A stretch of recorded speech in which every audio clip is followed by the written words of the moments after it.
E aí, beleza? Eu sou o Luiz Gomes, criador de conteúdo na Camelo News. Você é muito bem-vinda ou muito bem-vindo ao Papo de Camelo, podcast para conhecer histórias incríveis do nosso ecossistema de startups. Se você curte conteúdo sobre criação e desenvolvimento de startups, pode se tornar apoiador ou apoiadora desse projeto a partir da nossa campanha do Apoia-se. Então eu deixei aqui na descrição desse episódio o link para que você dê uma olhada lá e apoie esse projeto que eu gosto tanto de fazer. Agora, vamos ao nosso papo de hoje. Valeu!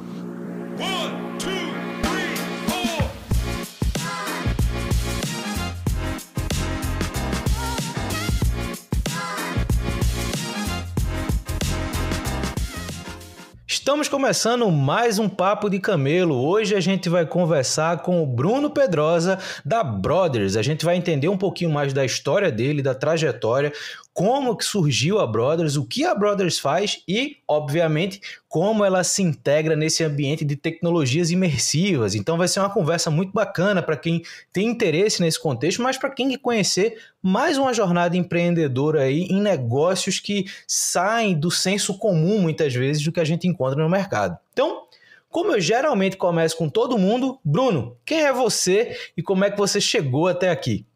Fala, Luiz. Primeiramente, muito obrigado por me receber. É um prazer estar falando aqui contigo. Bom, eu sou hoje, né, designer de mídias imersivas, né? Estou como meu cargo mesmo, sou Head de Interactive na Brothers, onde eu coordeno todos os projetos voltados para tecnologias e mídias imersivas, principalmente hoje focado na educação. Tá? Então, esse é o meu papel hoje, né? O que eu atuo hoje. Quando eu falo de mídias imersivas, eu estou falando de realidade virtual, realidade aumentada, web 3D, realidade mista e tudo que envolve aí algumas tecnologias realmente ligadas à computer vision, né, a visão do computador e a computação espacial. Cara, esse é um tema que eventualmente tem feito parte de notícias, principalmente aí com esse movimento do Facebook virando meta, falando metaverso. Eu sou da época que o Second Life fez barulho, né? Então, assim, sou de um pouquinho antes do tempo que se fala de metaverso, mas querendo ou não, o metaverso foi uma chave para popularizar essa questão da tecnologia imersiva, para as pessoas começarem a discutir e refletir sobre esse contexto. Porém, tecnologias imersivas já existem no mercado há muito mais tempo, principalmente com aplicações corporativas, vamos dizer assim, seja educação, seja indústria. Então, como é que foi começar a Brothers se colocando nesse ambiente de tecnologia imersiva? Qual foi o gatilho para vocês? O que é que vocês identificaram de mercado? Assim, o que fez a Brothers ser a Brothers de hoje? Bom, Luiz, acho que pensando um pouquinho nesse mercado da Brothers, né, acho que posso voltar um pouquinho nessa primeira pergunta sua também para complementar, pensando um pouquinho de trajetória, né, rapidamente, assim. Eu sou nascido em Goiânia, né, no estado de Goiás, aqui, então um pouco longe do eixo Rio-São Paulo, de outras áreas talvez um pouco mais ativas nessa área de mídias, né, de conteúdo e de tecnologias um pouco mais avançadas, talvez nesse sentido. E aqui realmente vim de uma família mais tradicional, zona e tal, então meu pai sempre pensou assim, vai ser engenheiro, vai ser alguma coisa do tipo pecuarista, então eu sempre gostei, na verdade, de desenhar, de videogames, então desde moleque eu estava ali mexendo em RPG Maker, comecei a mexer com essas coisas num 486, assim, né, então já faz um tempo que eu estou ali realmente interagindo com esse tipo de conteúdo, que eu tenho um input, que eu tenho um output, que eu tenho algum gráfico envolvendo, que tem um pouco de storytelling. Então, desde de menino mesmo, fui muito curioso nisso, né? E na época não tinha nada disso disponível, né? Acessível para gente, para mim ali, então fui muito aprendendo sozinho. Para o próprio inglês, né? Que logo de cara era uma língua que eu falava, tem que entender como é que o inglês funciona. Eu lembro direitinho que quando eu era moleque, eu jogava Final Fantasy, na época acho que Final Fantasy VII, assim, no PlayStation. Eu falei, caramba, eu queria entender mais o que eles estão falando, eu não consigo entender. Pedi um Michaelis de aniversário para minha mãe para poder tentar traduzir ali. A galera, eles falavam uma coisa, eu ia lá buscar palavra por palavra para poder pegar o que estavam falando.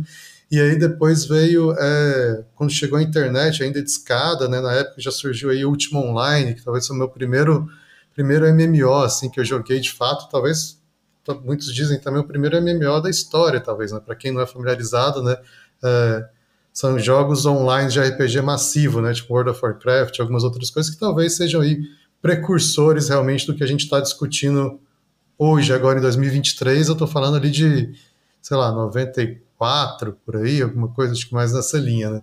Então, realmente a gente está falando de bastante tempo de envolvimento com esse tipo de conteúdo, e quando eu falo do inglês, essa questão de estudar sozinho, de querer descobrir como as coisas funcionam, de pegar uma língua e tentar decifrar aquela língua para eu chegar naquele assunto, que muitas vezes vai me levar a conseguir mais para frente entender um pouquinho como que linguagem de computador funciona, como que eu vou descobrir como que uma sintaxe funciona, faz aquilo funcionar. Então, eu acho que eu estou falando isso assim porque muita gente às vezes me pergunta, é uma pergunta muito comum de escutar de alguns pais ou mesmo de alguns adolescentes, cara, como que eu faço para trabalhar com isso? Como que eu faço para poder mexer nessa área? Eu quero meu filho entre em que faculdade? Em qual coisa? Então, acho que envolve muito essa ideia de ser curioso nessas áreas, né? Então, sempre gostei de desenhar, gostei de matemática, de ciências, tinha um pouquinho do pé na arte, mas do pé da lógica ali também, sempre gostei bastante. Então vem desde pequeno de mim mesmo, né? Não foi, meus pais não tinham muito essa área, mas aí quando eu fui crescendo um pouquinho, fui me distanciando, né? Realmente seguindo ali o que os meus pais estavam pensando, fiz aí engenharia civil por 2 anos e meio, trabalhei bastante na área de engenharia civil, mas também depois eu desisti, fui para a área de administração, também formei em administração de empresas na Universidade Federal. Meu pai sempre foi empreendedor, dono da empresa dele, então trabalhei com ele um bom tempo, né? E aí, a hora que a gente fala de startup, eu acho que, e de formação de empresas, eu tive uns 5, 6 anos de uma escola muito boa, de poder estar do lado do meu pai, que foi realmente um empreendedor que se fez sozinho, que veio de uma família bem, bem humilde, construiu o caminho dele com uma empresa de engenharia grande e tal. Então, aprendi muito com ele ali de contabilidade, de gestão de equipes. Eu não era engenheiro, mas cheguei a mexer com obra, acompanhar a obra da Cosan, né, da Vale, obras grandes, assim, que tinham 100, cento e poucas pessoas na equipe para poder coordenar, projetos, envolvia ali bastante entender e ler projeto, né, conseguir entender um pouco da visão espacial das coisas. Então, essa conexão com a engenharia também me ajudou a conseguir entender um pouquinho como que o tridimensional funciona, como que ele é colocado em um papel, conseguir realmente entender um pouco dessa visão espacial, das distâncias das coisas, das medidas das coisas, né? Então, são alguns olhares que acho que no decorrer da vida foram me ajudando a construir esse caminho para poder chegar na Brothers. Então, trabalhei com ele fazendo essa gestão, então realmente implementei toda a parte de projetos, gestão, software da empresa, entendendo um pouquinho a parte de custos, né, de gastos, de contratos, então coisas que eu fui aprendendo no dia a dia com ele.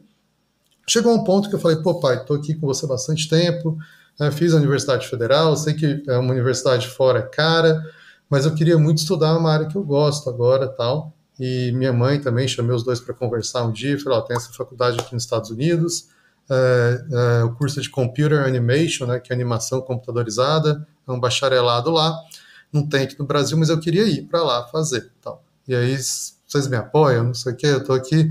Aí ele, mas já formou, né, tá com a empresa, rolou um choque um pouquinho ali no início, né, minha mãe, principalmente, minha mãe sempre foi né, um doce de pessoa, assim, de cuidar da gente, de trazer um pouco até de um olhar que falta um pouquinho para mim, uma pessoa muito social, muito amorosa e tal, de cuidar de pertinho, assim, dos pequenos detalhes, e foi para ela um choque, né, pensar, meu filho vai embora daqui, sair de Goiânia, e os goianos são uma família que não gosta que os filhos saiam de perto de jeito nenhum, cara, é uma coisa bem assim, fica aqui para sempre, né?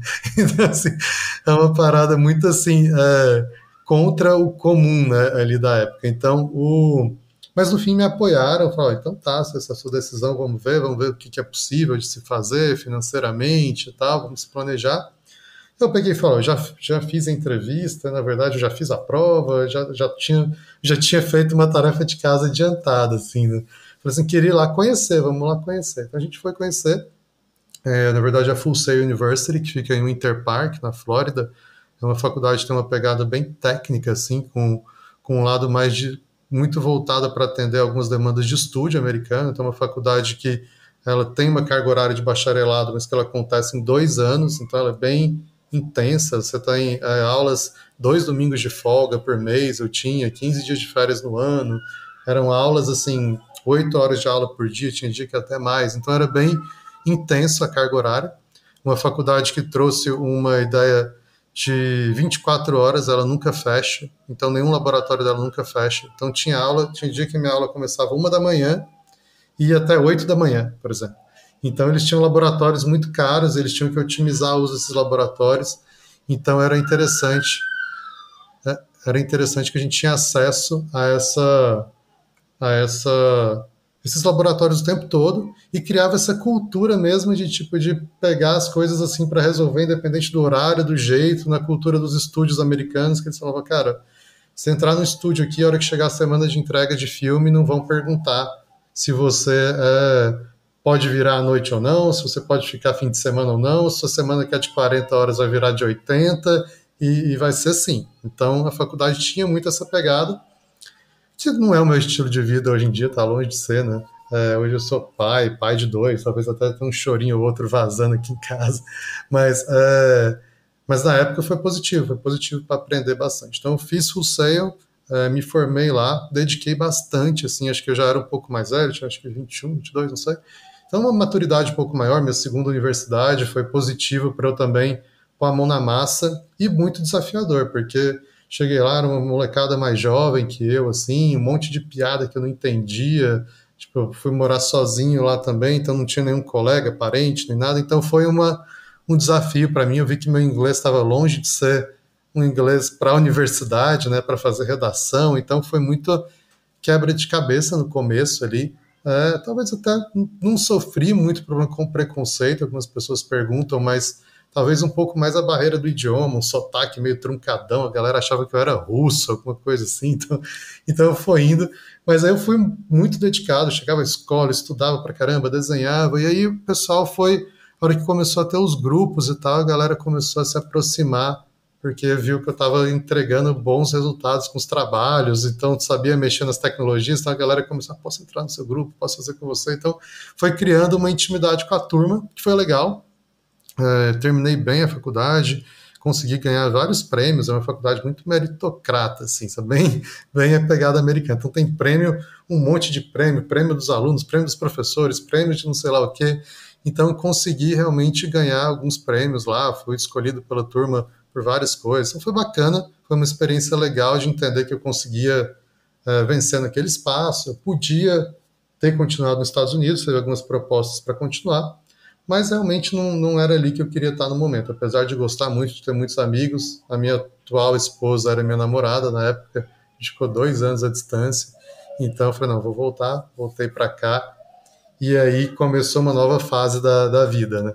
Voltei para Goiânia mesmo, em Goiânia eu voltei atuando aí, foi o meu primeiro, voltei em 2012, então a gente estava com um movimento forte do FSA, que é o Fundo Setorial do Audiovisual, com alguns movimentos da Ancine para aumentar ali a produção de conteúdo cultural no Brasil, mas na área audiovisual ainda, não muito interativa. Então, minha faculdade eu acabei focando bastante na área de visual effects, compositing, mexendo com software de finalização.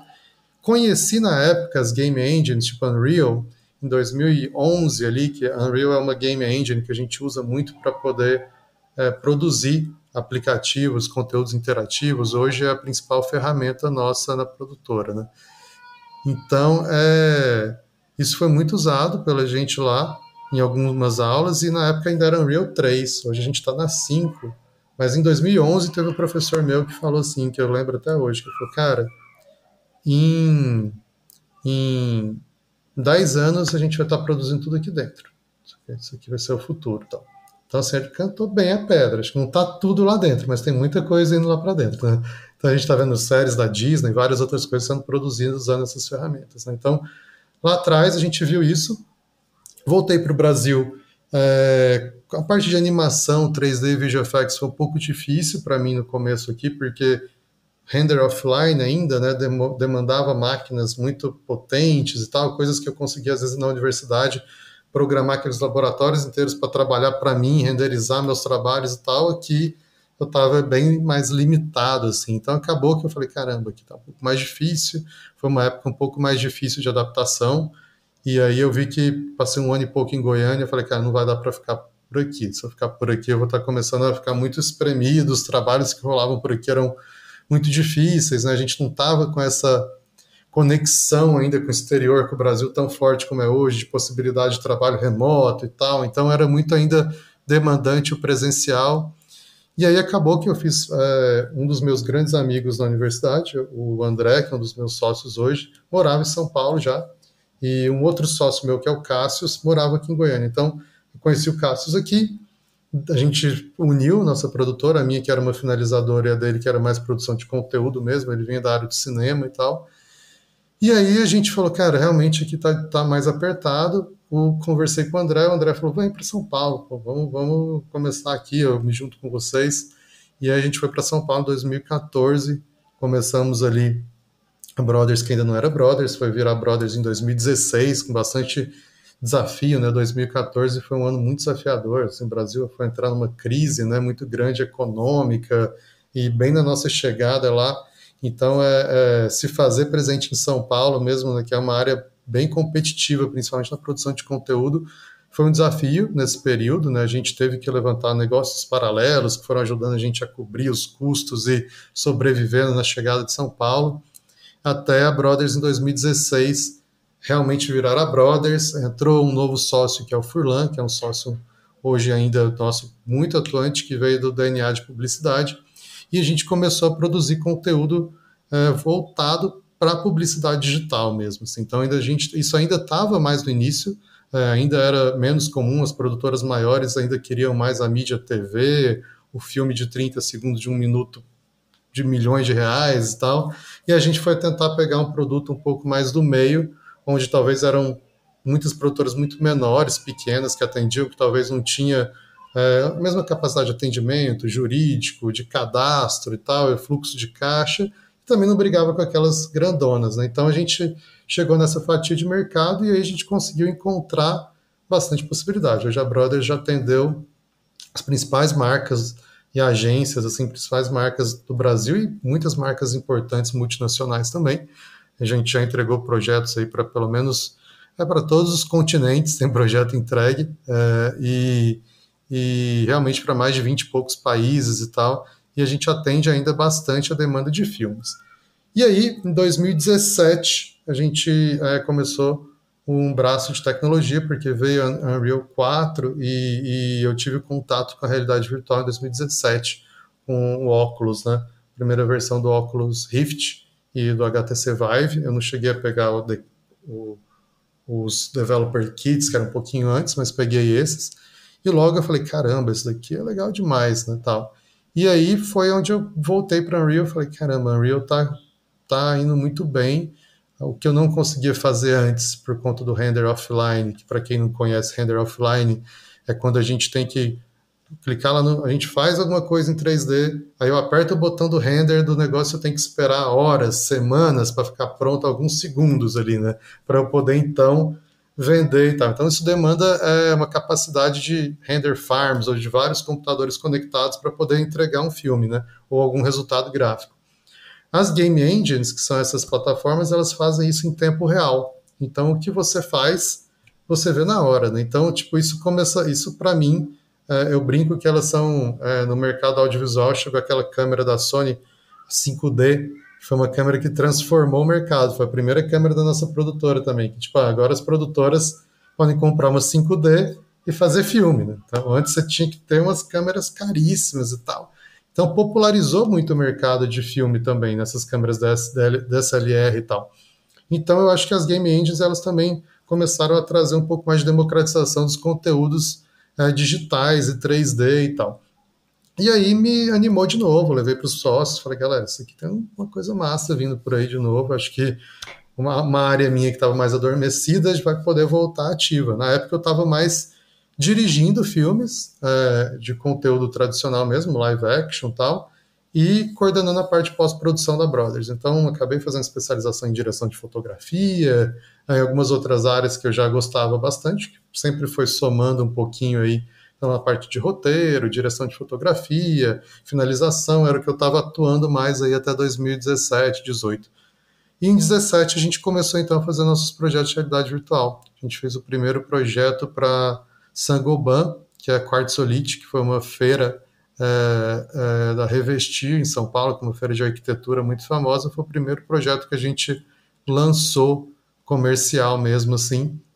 E aí onde começou a nascer a ideia de abrir esse braço de tecnologia dentro da Brothers, que hoje é a Brothers Interactive, né, que é um pilar que só atende às demandas de tecnologia. De lá para cá, muita coisa aconteceu, a gente atendeu muitos clientes grandes, fizemos vários projetos para ad games, né, e ativações de marca no início, mas depois a gente foi indo muito para a parte de educação. Então a gente foi muito para a parte de educação corporativa.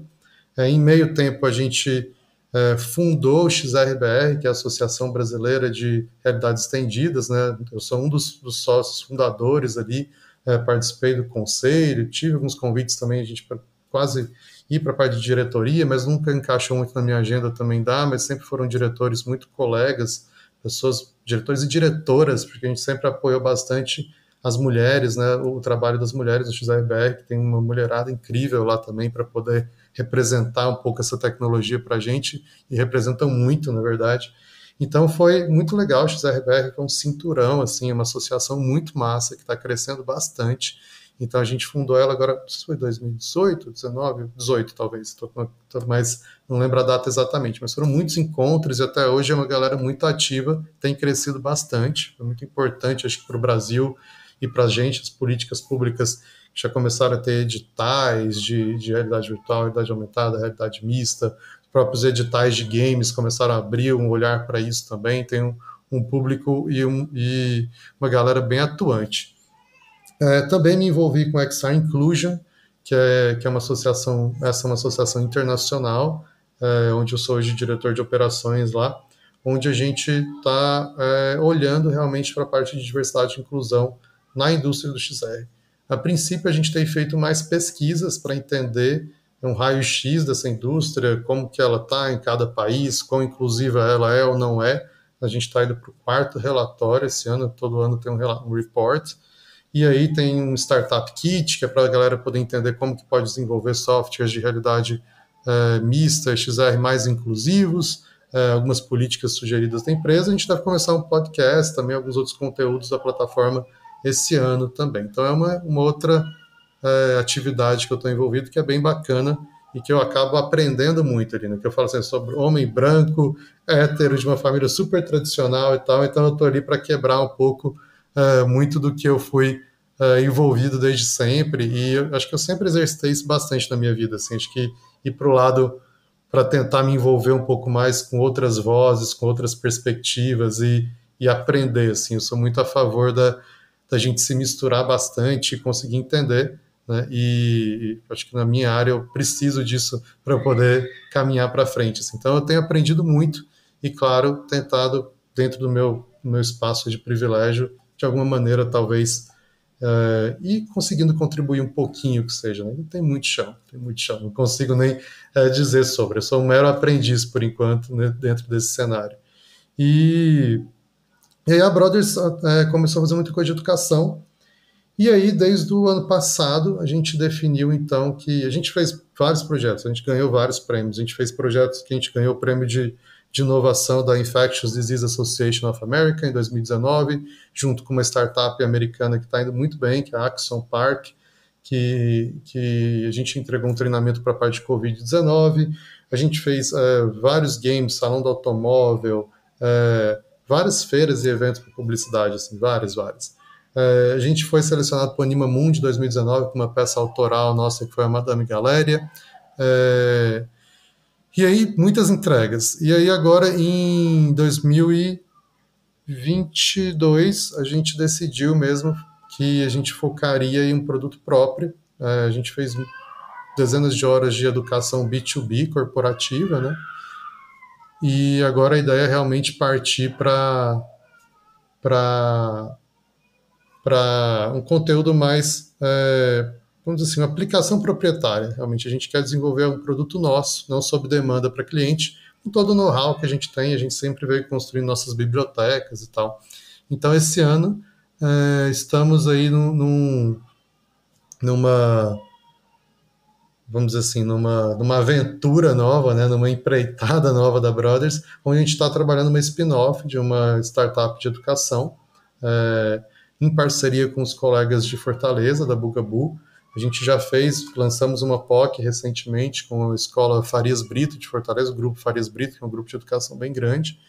E a ideia é, no segundo semestre agora, a gente começar um projeto piloto, onde a gente deve buscar novas escolas, estamos procurando aí algumas dezenas de escolas, para poder fazer parte dessa proposta. A proposta é realmente uma startup onde a gente vai desenvolver conteúdos para o ensino, a partir do ensino fundamental 2 até o ensino médio, onde é trazer realmente os laboratórios imersivos para dentro do ambiente escolar, onde as pessoas vão poder explorar aí diversas novas maneiras de se aprender, de se colaborar. A ideia é que ele seja realmente todo multiplayer, com os avatares, misturando um pouco de realidade mista com realidade virtual, começando aí com algumas coisas que a gente chama de expedições, expeditions, a gente está chamando, que essa, por exemplo, do Farias Brito, é uma aula de astronomia, com um professor que prepara o pessoal para o vestibular do ITA, né, para poder entender um pouco mais sobre as questões da Lua, sobre a missão Apolo e tal. Então ele vai com os alunos para a Lua, analisam ali realmente como que era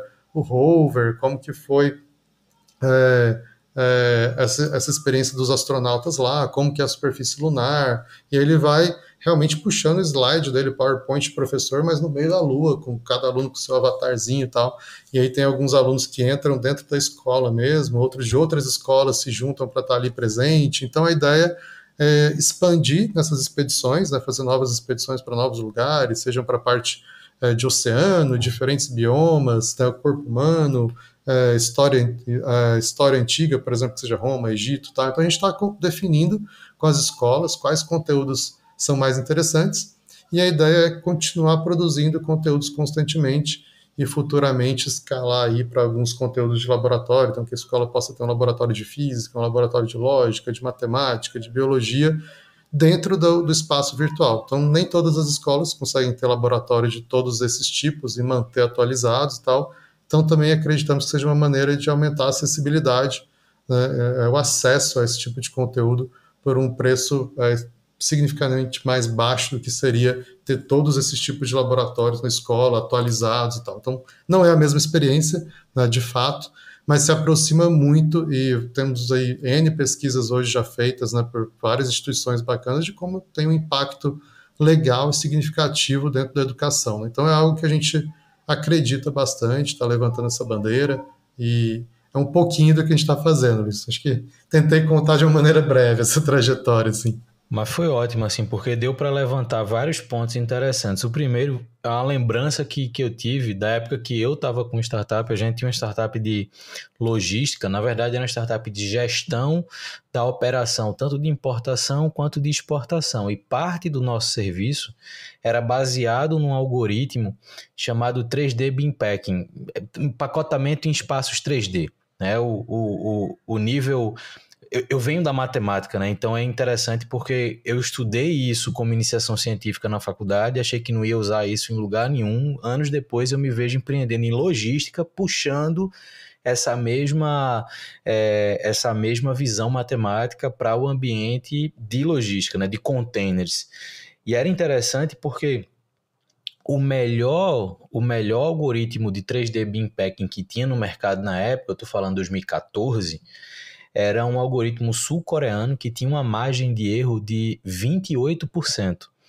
Ou seja, um container cheio era um container 28% vazio.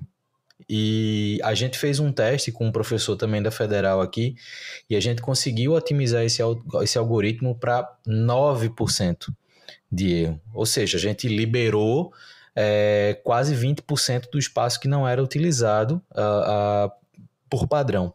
Só que qual era o ponto? O que a gente quis fazer? A gente quis colocar na frente das empilhadeiras um tablet, e a câmera do tablet ia meio que mapear aonde o operário da empilhadeira iria colocar cada pallet para, de fato, comportar aquele algoritmo, né? Para seguir a regra do algoritmo. Qual foi a barreira? A barreira era a implementação desses tablets nas empilhadeiras, né? Tipo, a tecnologia existia, era comprovada, mas aí a empresa fazia, cara, não vou investir nesses tablets, tem que dar treinamento para a equipe, não sei o quê. Então, eu percebia que muito da barreira de entrada era um viés mais cultural. Tipo, as empresas entendiam, viam valor, falavam, cara, tô vendo, tá comprovado matematicamente, mas, cara, é uma barreira cultural. E eu acredito que vocês passaram um pouco por isso. Existe todo um mercado de entretenimento que é muito consolidado nisso, ainda bem. Então, assim, você tem muita porta, seja o entretenimento de cinema, seja o entretenimento de eventos, mas, assim, esse é um mercado que está mais sólido. Mas quando você vai para o empresarial como um todo, e aí vocês estão vivendo isso na educação, e por isso que eu estou resgatando essa comparação. Quando vocês vão para o empresarial, eventualmente vocês vão bater em cima dessa barreira cultural. Você falou algo que talvez seja um mote para a minha pergunta agora, que é melhor para uma escola ter todos os laboratórios? Mas muitas vezes o custo disso inviabiliza o projeto, até porque você tem que dar essa manutenção no laboratório e cada vez mais a tecnologia imersiva, ela consegue trazer uma experiência muito próxima do que seria o laboratório físico, construído de fato para aquilo. Mas isso também cria essa questão cultural, né? Da própria escola enxergar o valor disso, os pais muitas vezes enxergarem valor, os próprios estudantes. Então, para vocês, agora que vocês estão virando essa chave para produto e indo para a educação, o que fez talvez vocês pensarem na educação primeiro? Quais são as, por exemplo, vocês entraram lá no Farias Brito. Como é que foi esse processo? Quais foram as barreiras? O que é que vocês aprenderam agora para no segundo semestre expandir para outras escolas? Porque eu acho que esse é um ponto chave assim, nessa jornada de vocês, acredito eu. Sim, claro, sem dúvida, Luiz. Eu brinco que a gente vai precisar transformar a educação brasileira, levar os laboratórios imersivos para dentro da escola para a gente poder vender o nosso produto de VR, né? Vamos dizer assim, a gente tem um desafio grande nesse sentido, né? E por isso a primeira coisa é que a gente está tomando a decisão de que isso seja a princípio multiplataformas também. Então, assim, nem sempre a gente vai conseguir ser disruptivo de cara com todos os lugares, nem todas as escolas vão ter assim, capacidade, vão ter interesse de cara implementar um laboratório de realidade virtual, como a Farias Brito tem, como algumas outras já se demonstraram a fim de ter, porque hoje esse custo tem diminuído, o custo para a escola consegue ser diluído de certa forma, né? Para a escola é interessante até como hoje também uma ferramenta muito de marketing também, apesar da pedagogia entender que cada vez mais isso possa agregar valor, também existe aí, vamos dizer assim, as escolas hoje elas têm muitas coisas plugadas nela, um laboratório maker, ateliê, aula de vários outros idiomas, robótica. Então esses plugs da escola acabam sendo algo que está acontecendo e o ensino presencial ele tem buscado diferenciais de educação também. Então isso acaba jogando um pouco ao nosso favor. É claro que continua, nem todas as escolas acredito que vão ter essa capacidade de poder instalar isso e igual você falou, existe um shift de cultura que eu acho que é onde talvez pega mais mesmo. Por exemplo, a gente está trabalhando para desenvolver um software e com uma UX que seja o mais simples possível de ser inserido na escola. Idealmente você teria uma sala de realidade virtual com espaços de 2 metros quadrados delimitados para cada aluno.Sim, idealmente sim.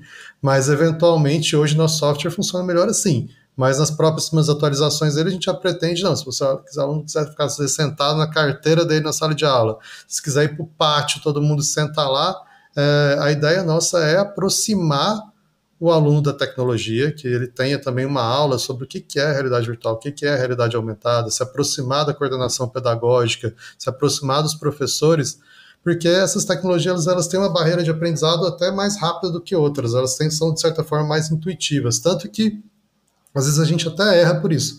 A gente já fez demos, por exemplo, com pessoas que nunca encostaram em realidade virtual, junta 30 e vamos fazer um demo. Cara, passa por uma outra barreirinha, mas funciona. Qual outra tecnologia que você junta 30 pessoas que nunca pegaram nela e faz uma demo ao vivo? É difícil. Você fala assim, ninguém nunca encostou no computador, não sabe o que é um teclado, não sabe o que é um mouse. Põe ele sentado aí, põe ela sentada e vamos lá, mexe, né? Não sei, né? Então, o fato dela ter o hand tracking, de ser muito envolvida com o nosso corpo, com o olhar, com ser bem intuitivo na maneira como a gente mexe e interage, permite realmente que você consiga ter uma curva de aprendizado mais rápida que muitas outras tecnologias até. Mas um dos aprendizados que a gente já teve é realmente se envolver bem com a coordenação pedagógica, se envolver com os alunos para que isso seja, que essa ideia seja comprada ali dentro e que isso comece a trazer valor de fato para a escola, de fato para os alunos. Como que a gente acredita que isso venha a trazer valor? Aumentando o engajamento. Esses alunos eles não vão viver na realidade virtual. A gente não vai tirar o professor. Pelo contrário, a proposta nossa, né, hoje a gente está com codinome para startup, é o projeto Lab, né, a gente ainda não tem um nome fechado para ela, mas nessa fase a gente está com o codinome Projeto Lab, e aí a ideia é que ali dentro, a primeira coisa que a gente fez, ela não é, igual algumas outras soluções de realidade virtual para o ensino, algo que você coloca e assiste um filme 360.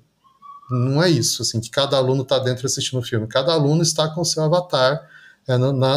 No Farias Brito tinha 21 alunos conectados, 20 alunos e o professor conectados no mesmo mapa. Os alunos tinham suas propriedades, eles podiam pegar os objetos, analisar, eles assistiam toda a parte de template, conversavam um com o outro, né? Viam ali seus avatares, interagiam um com o outro, tinha sua mesinha separada, com seus objetos em cima da sua mesa, e o professor, uma outra classe de personagem que poderia realmente controlar, mutar os alunos, trazer eles para a estação espacial, levar eles para a Lua, levar eles para outro lugar para a Lua, puxar um PowerPoint, jogar o PowerPoint dele lá, puxar um modelo 3D, desenhar, rascunhar em cima do modelo 3D. Então, o professor é alguém com quem a gente quer trabalhar juntos e não tirar de cena, por exemplo. Então, para a gente não é realmente a nossa proposta é uma proposta passiva, onde o professor vai dar play, vai assistir todo mundo, vai ficar ali no VR independente, como se estivessem vendo um filme. A ideia é realmente levar esse ensino social para um outro espaço, onde as pessoas possam aprender juntos, e aí trazer algo que eu acredito muito, que vai ser muito bacana, que é ressignificar a relação aluno-professor, inclusive.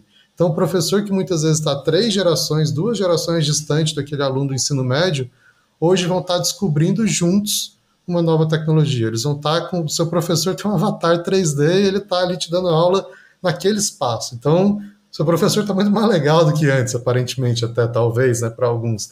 Então, essa ressignificação do espaço de aprendizado acho que também pode trazer muitos resultados positivos. A princípio, uma hipótese, né, que a gente vai conseguir provar à medida que a gente aumenta essa presença. E também uma outra entrega de valor que a gente acredita muito é no engajamento. Então, o aluno que antes talvez vai abrir num livro, numa apostila, até uma fotinha pequena da Lua, tal, vai estar ali mexendo com um monte de cálculo, entendendo o ângulo, distância da Terra, fazendo essas contas que são importantes e que talvez é realmente a parte fundamental para aprender aquilo, mas que talvez uma outra pessoa tenha menos interesse naquilo e que a gente possa então levar ela para a Lua, para ver a Terra, para a hora que ela coloca o polegar dela em realidade virtual e tampa a Terra com o seu polegar, ela vê que aquilo é assim mesmo. Se você estivesse na Lua e colocasse o seu polegar, você esconderia a Terra com ele. Quando você está do lado do módulo lunar, que são as mesmas proporções físicas do real que estava ali, ou de um rover, você vê o modelo do rover exatamente como ele era. A gente mostrou o astronauta que está dando atacada de golfe, tem um ali dando atacada de golfe. Você entender uma cratera lunar, que são asteroides que estão atingindo ela porque ela não tem a mesma proteção que a Terra. Então, são pequenas coisas que vão... e os alunos ficam muito deslumbrados. Eles falam, nossa, se você colocar aluno mais novo, então a galera não consegue nem assistir a primeira aula. A primeira aula vira uma farra só, né? Porque a galera tem um efeito uau ainda muito grande. Mas depois é isso, voltar para a sala de aula querendo entender mais sobre a Lua, porque eu estive lá, a gente sabe, a gente fazendo um comparativo, né? Quando eu viajo para algum lugar, quando eu vou fisicamente até algum lugar, quando eu entro em contato com uma cultura ou com uma experiência diferente, eu estou muito mais ávido, talvez, para saber dela do que se eu estiver muito distante dela, ou saber dela por outros meios menos interessantes ou menos engajantes. E aí eu acho que tem um desafio da educação, que escuto de muitos pais mesmo, que é, poxa, a escola, ela ainda tem, né, não todas as escolas, mas a escola ainda tem um caráter muito tradicional, muito formatado naquela escola que foi feita para para treinar pessoas para trabalhar nas indústrias, né, para poder, de uma era quase industrial ali, né, das carteiras, da organização, muitas ainda quase militarizadas, assim. Então, é nada contra esse formato de ensino, mas hoje, quando a gente compara isso com o que o aluno está recebendo de fora, com o tipo de contato que ele está tendo hoje, né, o adolescente de hoje, a criança de hoje, que tipo de coisa que ele se envolve, a escola talvez está se distanciando demais disso, né? Isso tem sido feito, percebido pelos pais muitas vezes, né? Percebido pela própria escola, o desafio de manter esses alunos engajados, né? De manter alguns alunos obtendo os resultados que eles gostariam de ter, ou interessados pela escola, muita gente reclamando que os filhos estão muito presos ao videogame, né? Como que tira isso, como que ele pode voltar a atenção, muito preso nas redes sociais. Então, acredito que a gente tem algum potencial legal para trabalhar. É igual eu falei, a ideia nossa, a princípio, é que as pessoas vão uma vez por mês, 2 vezes por mês nesse laboratório, não é que elas vão lá todo dia, não é que elas vão ficar penduradas em realidade virtual, que tenham aí uma participação, um envolvimento, e um envolvimento com uma tecnologia que a gente acredita também que vai ser a próxima plataforma de computação do mundo. Então, a gente preparar as nossas crianças e adolescentes para poder lidar com ela, entender os benefícios e os malefícios dela e crescer consciente de como isso pode funcionar, eu também acho que possa ser importante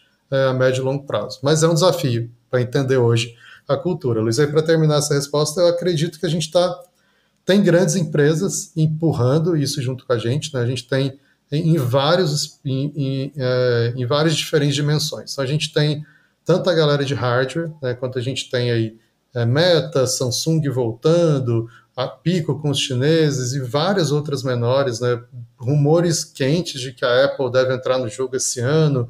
Então, assim, a gente tem um shift de mercado, porque essas próprias Big Techs compraram a ideia, né, de que a gente está partindo para uma era onde os gadgets, né, os wearables, né, a gente vai vestir a tecnologia, meu fone, meu relógio, e talvez a última, né, para fechar essa primeira era de wearables, que vai faltar seja os óculos, e simplesmente porque eles são o mais difícil, em termos de engenharia mesmo. Não tem muito.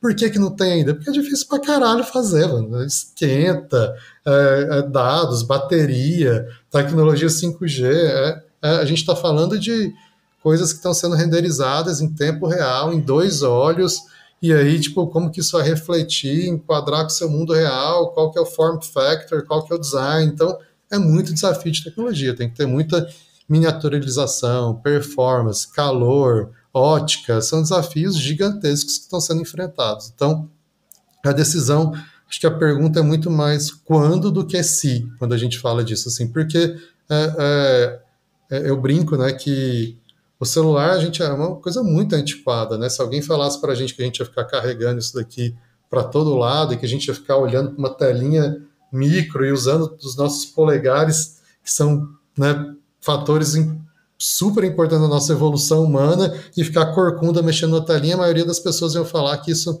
não faz sentido nenhum. Tá? Então, se a gente pega tudo que isso entrega e o porquê que a gente está envolvido com isso, que são as soluções de aplicação que facilitam o nosso cotidiano e tudo que a gente sabe, e trouxer para o nosso espaço da visão, realmente que isso simplesmente esteja integrado com o nosso mundo real, né? Então a gente consiga continuar mexendo nisso, mas sem precisar ocupar minhas mãos, ou sem precisar estar numa telinha pequena, que essa tela possa ser do tamanho que for, do jeito que for, é quase que indiscutível os benefícios. Agora tem chão para chegar. A gente ainda está no começo disso, a gente ainda está no comecinho disso, por incrível que pareça. Assim. Então, é claro que é isso. Assim. Então, a visão da minha tecnologia de mercado é esse. A princípio, a gente deve entregar para outras plataformas também para poder facilitar o uso.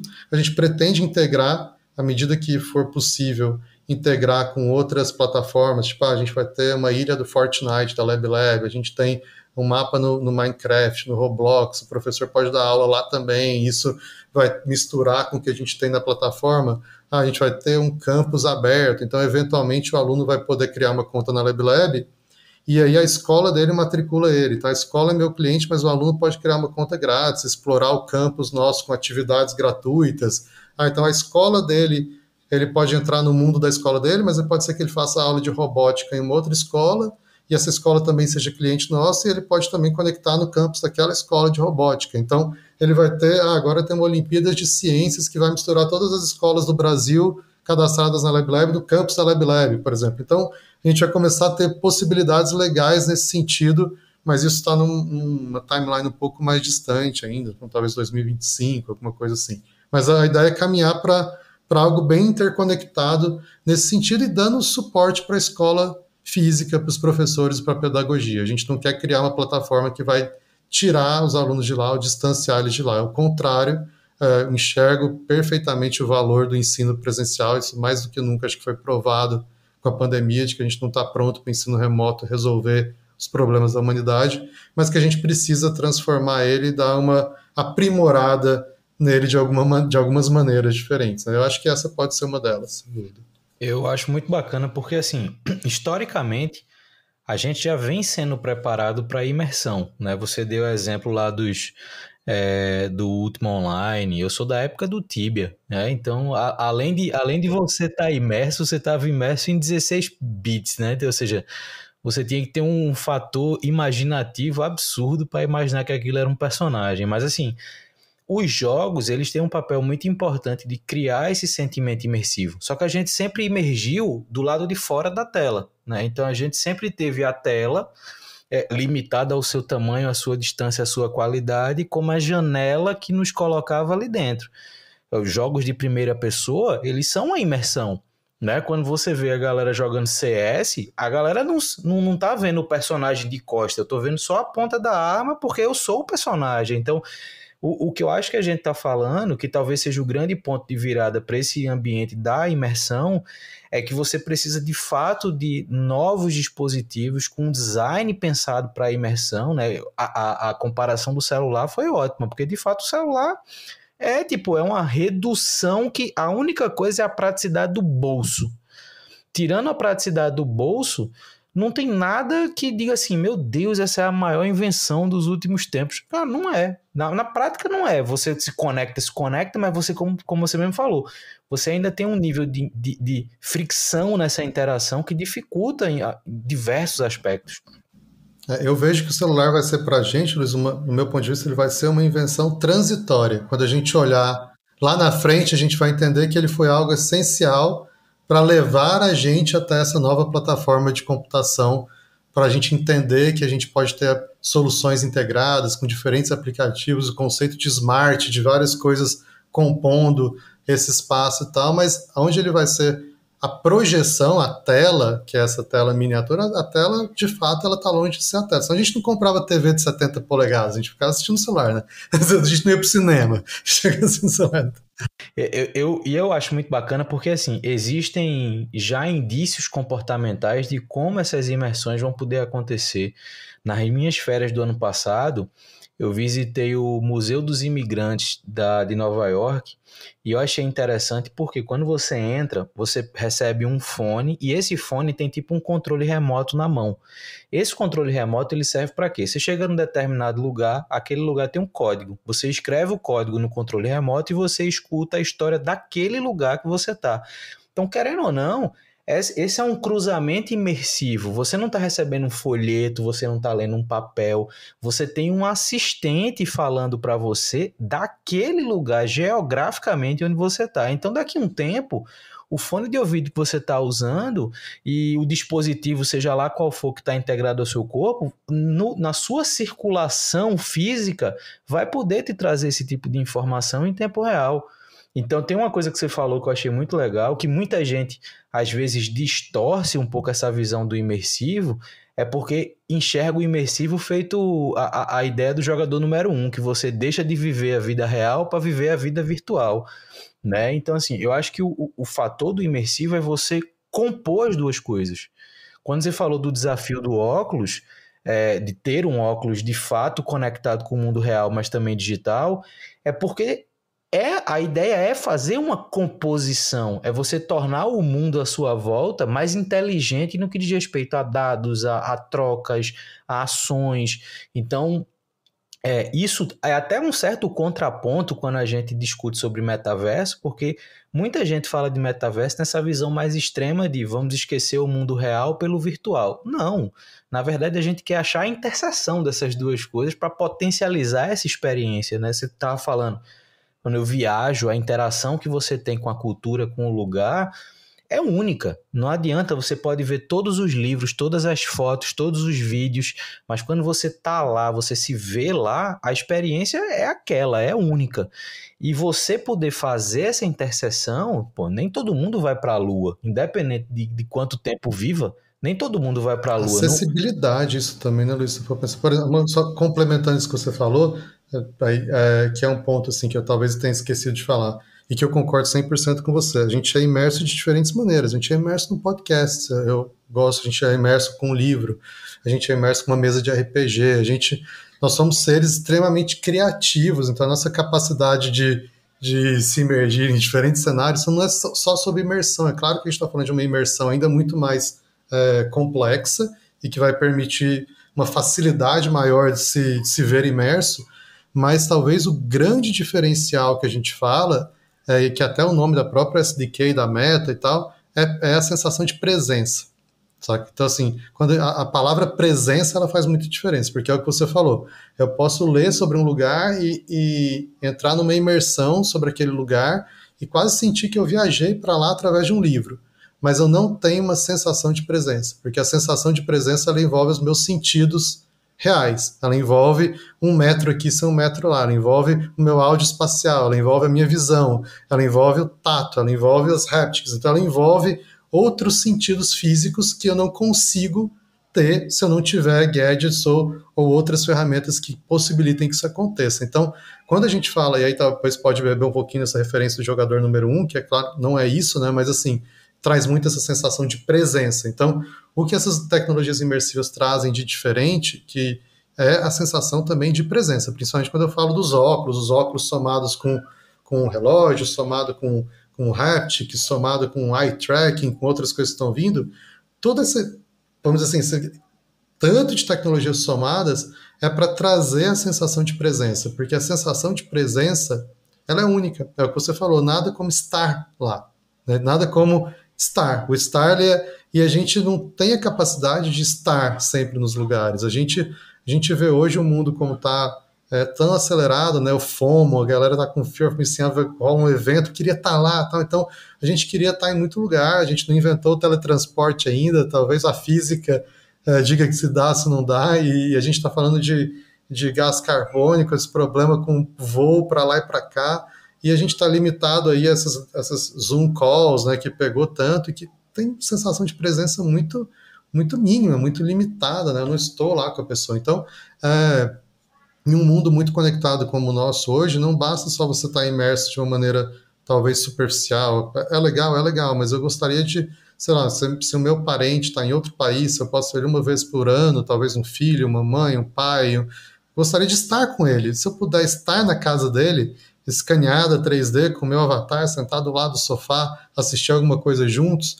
lógico que talvez não está tudo pronto para isso, mas tem muita coisa caminhada para isso, acho que indiscutivelmente a gente vai entender o valor disso, assim, que talvez é um pouco mais difícil de visualizar hoje. As pessoas, eu brinco que, infelizmente, a gente é ditado por quem está na área de engenharia, design, que está vendo as coisas acontecerem, tem um olhar um pouco diferente de muitas vezes quem está só recebendo as coisas pela mídia ou só olhando pela ótica do mercado, né? Eu brinco assim, as pessoas ficam bravas comigo, o mercado é histérico, no meu ponto de vista, o mercado ele é histérico, e as manchetes, elas, nem toda mídia vai usar manchetes que são manchetes reais. A galera, eu tô vendo aqui, nossa, esses dias foi uma confusão, até, tipo, muita gente eu conversei, até engajei em alguns debates, porque a galera, porque agora a AI derrubou o metaverso. Eu falei, gente, tem uma fala mais estúpida do que essa, porque vocês não tem uma fala, tipo assim, você olha para uma empresa como a Meta, ela está investindo em AI muito antes de falar de metaverso.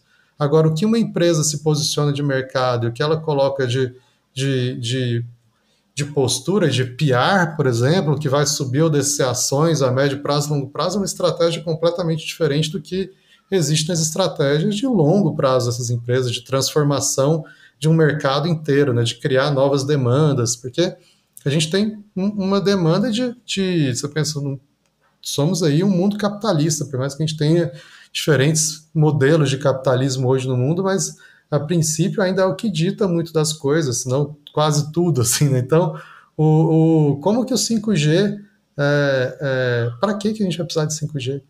Eu queria entender, tipo assim, a gente brinca assim, se a gente não cloud gaming hoje, se você estou falando, tá de massificação do mercado 5G, não do valor que ela pode agregar ao mercado B2B, a outros cenários. Mas assim, para massificação, para que eu preciso 5G no meu celular, com todo o potencial de entrega de dados e latência do 5G para fazer o que eu faço hoje?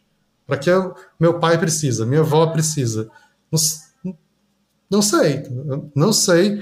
Então, assim, enquanto a gente. Agora, se a gente começar a falar para escanear o mundo 3D, computer vision, para uma AI conseguir interagir, para fazer um render em tempo real de alguma coisa, para eu jogar um cloud gaming que o processamento do meu óculos está na nuvem, e aí eu posso ter um óculos super leve com a bateria menor, porque está tudo processando no 5G, aí a gente está começando a falar que o 5G tá. E assim, então essas tecnologias elas estão se empurrando. Eu fico brincando assim, a Apple vai pôr outra câmera aqui, não sei o que vai pôr mais esse telefone. Não, sei, não tem A3, não tem que ficar mais rápido, mais. Então, assim, vai chegando num limite que então vai ter que cruzar para um outro patamar para poder continuar vendendo, inclusive. Então, se ninguém acredita que a tecnologia funciona, tem futuro ou não, então olha para o movimento do capital, porque o capital vai chegar numa hora que daqui a pouco as pessoas já está caindo a venda de celular. Está caindo a venda de celular da Apple, por exemplo, nesses últimos anos teve queda, né? Então, assim, por quê? Porque eu vou trocar meu modelo, mas por que eu vou trocar? Então, assim, começa a ter a minha visão é de que o próprio capital começa a empurrar essas demandas para frente, né? Para poder, se nada disso justifica, né? Realmente a gente vê isso. E aí o meu ponto de vista é que AI e metaverso e XR, eu nem falo metaverso, mas metaverso não tem uma dependência direta do XR, na minha opinião, acho que são complementares, né? Acho que o XR é uma plataforma de exibição do metaverso extremamente interessante. Talvez aqui seja mais adequada para poder trabalhar com o conceito, mas se a gente está falando de uma internet 3D ou de uma nova versão da internet que é realmente mais 3D, mais integrada ao mundo e tal, mas eu acho que a AI é isso também. A gente fala assim, tá todo mundo olhando para os AI generativa, para esses novos modelos que está vindo aí, que está um novo hype, né? Estão buscando sempre um novo hype. Então, beleza, esses modelos são muito, tipo, tem muita coisa legal e a gente sempre tende a ver talvez o lado mais obscuro da tecnologia, igual a gente falou, vai ficar todo mundo preso no metaverso ou não. O metaverso vai integrar com o mundo real e tal. Eu acho que essas tecnologias vão ajudar a chegar mais rápido no metaverso. Esses modelos vão conseguir fazer com que essas coisas acelerem, no meu ponto de vista. E aí vai ter uma hora que a inteligência artificial não quer ficar só respondendo texto para você, não quer ficar só no chatbot, não quer ficar só você escreve, ela rebote. Ela quer ver o que você está vendo. Ela quer entender o que você está vendo. Ela quer, não sei se você viu, mas faz 2 semanas o Facebook anunciou o SAM, que é o modelo deles de computer vision. Então, assim, a gente tá meta, né, no caso, a gente está falando, cara, isso daí junto com óculos, junto com outras coisas, o computador vai entender, ele tem contexto dessas coisas, ele sabe o que é. E aí, a hora que ele sabe o que é, ele quer, então, é o input dele. Mas onde que ele vai pôr isso? Onde que ele vai projetar isso da maneira mais influente e óptima possível? No seu celular? Ou seria em alguma plataforma que esteja totalmente integrada com o seu espaço? Né? Onde ele pode realmente fazer isso ter um efeito mais impactante possível. Então, essas coisas, ao meu ver, elas estão muito mais próximas do que distintas. Assim. E a AI sem computer vision e sem a ideia de XR e de integração total do 3D com a gente, ela está muito limitada na evolução dela também, em certa forma, em relação ao público geral, ao ser humano, né? Então eu tenho também um pouco dessa visão aí de longo prazo, né? Mas faz muito sentido, assim, eu de fato concordo com você que são tecnologias que hoje elas não têm um alto nível de interação umas com as outras e talvez crie esse sentimento de intercompetição, por mais que isso não faça muito sentido, mas eu acho que o futuro de todas elas são esses pontos comuns, né? Tipo, a inteligência artificial generativa, do mesmo jeito que uma tecnologia imersiva, ela se desmembra em vários formatos, né? Então, hoje a gente consegue imergir em áudio, em vídeo, em sensações táteis. Hoje a gente consegue ter uma inteligência artificial generativa que entrega texto, que entrega vídeo, que entrega imagem. Então, assim, essas coisas vão ter vida própria, óbvio, como você falou. Se não tiver esses pontos de interseção, talvez elas se limitem em alguns aspectos, mas eu acho que o ponto-chave aqui, e aí tentando olhar fora de qualquer opinião extrema que a gente encontre hoje no mercado sobre isso, é que a imersão, na verdade, ela não está sendo criada, ela está sendo evoluída. A gente está evoluindo para um outro patamar de imersão que vai se somar a uma rotina, a um comportamento, a uma demanda. Essa sensação de presença que você falou é muito importante. Imagina em lugares que fisicamente você não consegue estar. Você pode viajar o mundo inteiro, mas você nunca estará no Egito Antigo. Você nunca estará na Grécia vendo Platão falar. Você nunca estará dentro de um coração vendo ele bater. Então, assim, fisicamente, existem lugares que a gente não consegue estar, independente da capacidade. Então, a imersão, ela permite isso. Hoje, por exemplo, quando você pensa em imersão, a gente pode expandir isso para um médico que está aqui em Recife operando uma pessoa em São Paulo, pela telemedicina no caso, mas nesse caso robotizada. Então, isso é uma imersão. O médico que está aqui, ele tem que se sentir na sala de cirurgia de São Paulo, porque senão a cirurgia não acontece. Então, ele tem que ter noção espacial, não só do espaço, mas da pessoa que está na frente dele. Então, isso é uma imersão. Eu conheci uma startup croata, infelizmente, né? Conheci uma startup croata que o que é que eles fizeram? Eles criaram uma tecnologia imersiva para os engenheiros navais conseguirem dar manutenção em tempo real em problemas que acontecem em navios no meio do oceano, usando apenas um assistente presente. Então, o assistente presente botava um dispositivo como um óculos, o navio todo mapeado, o engenheiro em terra coordenava toda a atividade daquele analista para resolver o problema. Cara, isso é uma imersão fundamental. Eu estou tirando o emprego do engenheiro? Não tem como ter um engenheiro naval em cada navio que circula no mundo.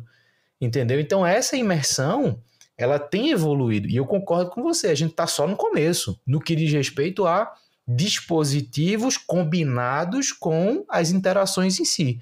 Mas, cara, muito bacana, velho, muito bacana.